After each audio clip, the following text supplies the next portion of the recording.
Yeah, I thought the NYX was a good tournament for us. Not that we played our best. We had a struggle the first round, but unlike some previous tournaments, we were able to come back after the first round and really start competing. A little too late to win the event, but Wisconsin is a much improved team, and Cincinnati is a very good team. Coach Martin's done a great job there. So we were able to come back though and finish third. I thought it gave us some nice momentum, and we started believing a little bit in ourselves and what we are capable of doing.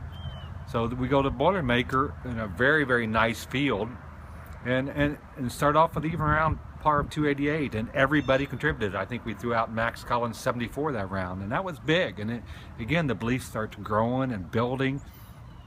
A good solid second round. We got off to a horrible start to second round, but we made a nice finish out of it when we played our last 4 or 5 holes 3 or 4 under par, or if not more. So it propelled us on to Sunday's round, and we knew Sunday's round was a big round for us. And again, got off to a poor start and made some bad mistakes. I think on the 18th hole, which was not our 18th hole, we got 3 doubles on number 9. We started on 6 and 7.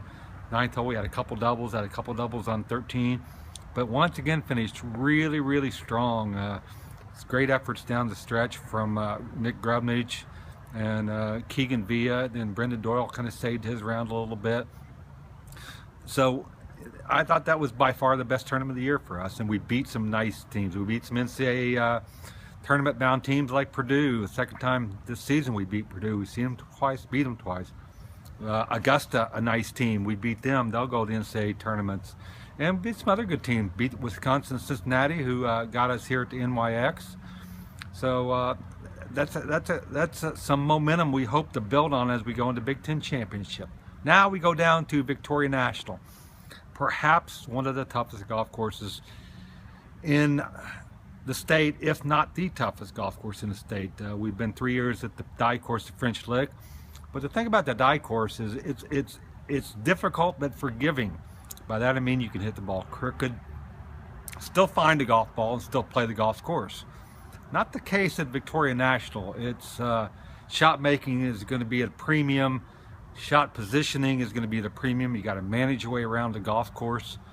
It is a very penal golf course, and if you are not hitting the ball where you want to hit the ball, you're going to be retaining it a lot, dropping the ball a lot, taking some penalties, and we can't afford to do that.